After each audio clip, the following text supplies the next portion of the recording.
Hey there, everybody, and welcome back to the Doc Snipes channel. Today we're talking about parenting mistakes that destroy a child's self-esteem. I'm your host, Dr. Dawn-Elise Snipes. You know I'm a fan of mnemonics, and I came up with another one, and this one is no choice, which kind of makes sense. When a child has their self-esteem just obliterated, a lot of times they feel like they have no choice. The first thing that parents can do that can destroy a child's self-esteem is neglect.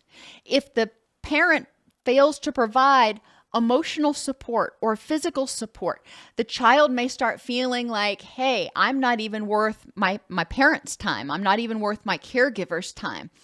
So even though the caregiver may recognize that I love my child and I want the best for him, so I'm working 80 hours a week, the child may not understand that. All the child sees is the caregiver's not there.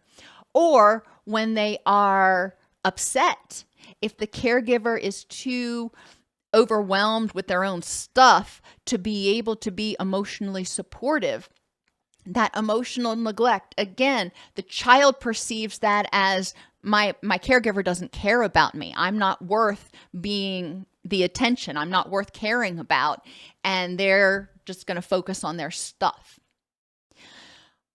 Overbearing parents or overbearing behaviors can also erode a child's sense of self-esteem.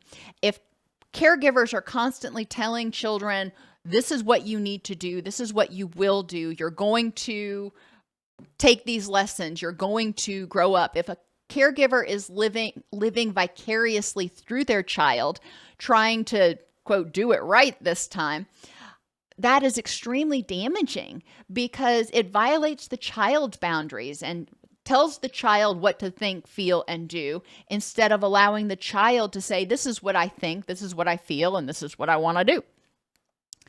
The overbearing parent often has a lot of self-esteem issues and regrets and guilt that they need to process so they can allow their child the ability to become the individual that they were born to be. Criticism that is excessive and unconstructive can also be problematic. And I come back to the mnemonic think.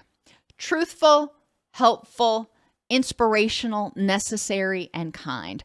Sometimes as caregivers, we have things that we want to tell our kids that we believe, we have constructive feedback that we believe is truthful. We believe that it would be helpful for them to know. We think we can say it in an inspirational and kind way, but ultimately it's not necessary. They're doing it their way, not our way, and they're doing just fine. Thank you very much. So we really need to pick our battles, as my mother used to say, and recognize that criticism, it can be overwhelming to a child. So providing criticism, it's important that if it is truthful, helpful, and necessary, that you do it in a way that is as inspirational and kind as possible, but also focuses on behaviors, not the child. You're saying, I don't like this behavior, or you need to address or fix this behavior. You're lovable for you. I don't like the behavior. And making sure that the feedback is constructive. Help them see why it's important to make these changes. Harsh discipline without redirection is similar to frequent criticism. Children need positive feedback, not just negative feedback. Children need to know that, hey, you're good at some things. Children need the opportunity to explore and find out what they are good at. When children experience harsh discipline, it takes away a behavior. It's like, okay, I know not to do that again. But if they're not provided with alternatives, then eventually you have this child that feels helpless and powerless because they're like, well, I can't respond this way. You know, when I get angry, I can't respond by throwing a tantrum, but I don't have any other skills. I don't know how to act or react when I get angry. So I either do it again and get punished for it again, or I don't know. And then if I get punished for it again, I feel bad about who I am, and I feel bad that I made my parents angry and blah, blah, blah. So it's important to recognize that, yes, children need boundaries. Children need discipline to help them understand it's important to stay within the bounds. And as children get older, we give them more freedom. But it is also important that if you are trying to punish or correct or eliminate a behavior, that you provide them a reasonable alternative. When you get angry, these are the things that you can do. When you don't have any clean clothes, this is what you can do. Instead of getting clothes out of the hamper and wearing them to school, this is what you can do. And obviously, I would hope children wouldn't be disciplined for that. But it's important to recognize that. I remember when my son was little, we went to my grandmother's house, and she had lots of knickknacks and everything. And we talked to him ahead of time, and he knew he wasn't supposed to touch certain things in the house.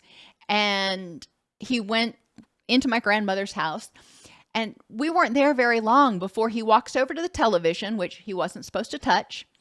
He looks at me, and he points to the television, and he says, "No touch."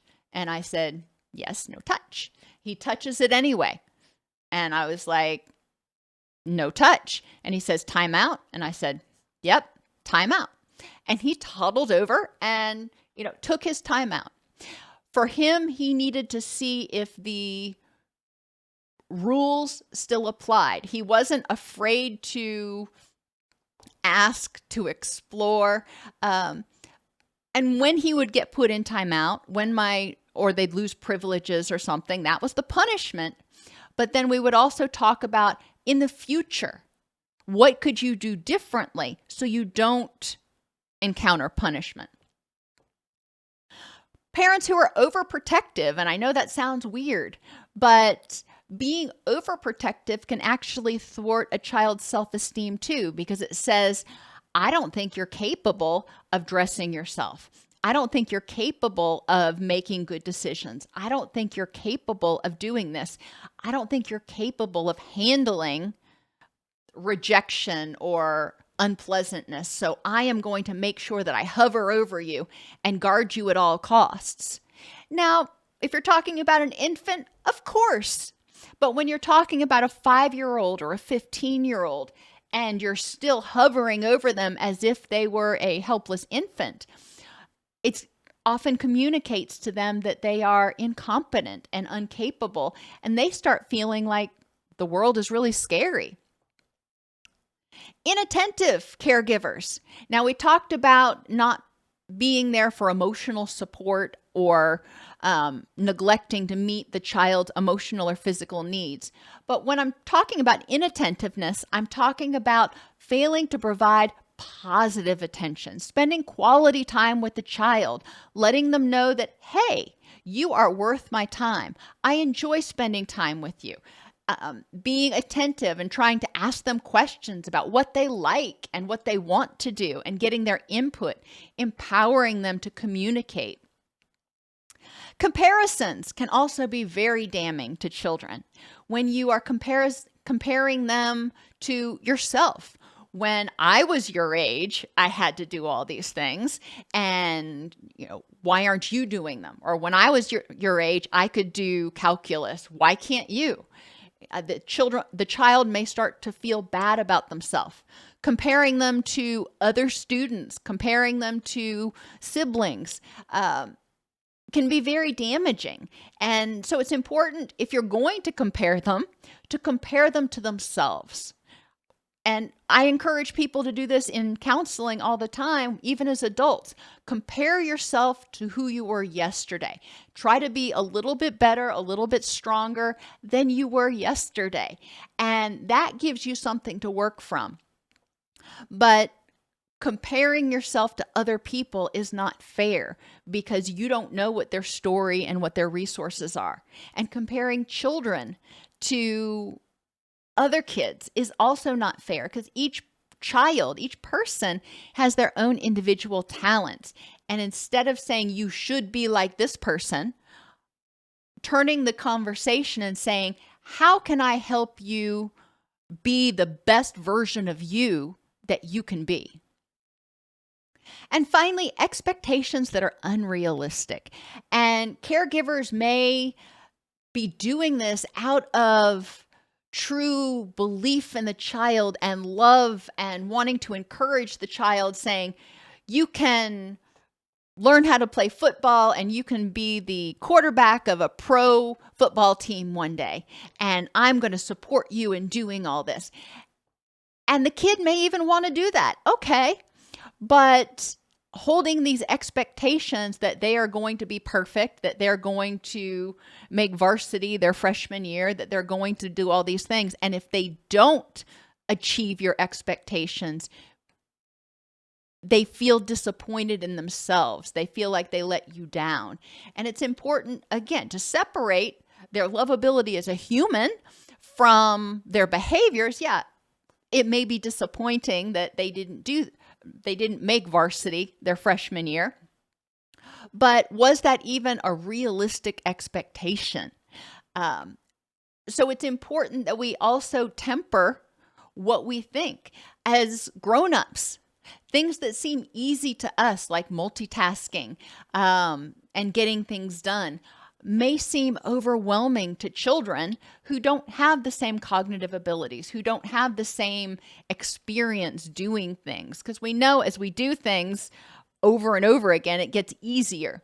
So that's another thing that's really important, to make your expectations realistic based on that child and their abilities. If they've got ADHD, your expectations need to be different than for a child who doesn't.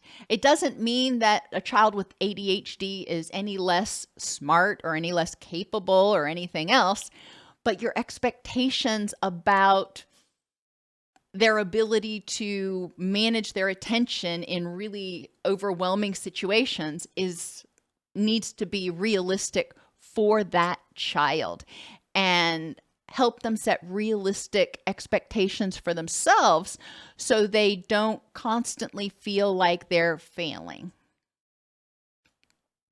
Help us continue to make practical tools available to everyone by supporting the channel. You can donate any amount at DocSnipes.com/donate or on Cash App at DocSnipes.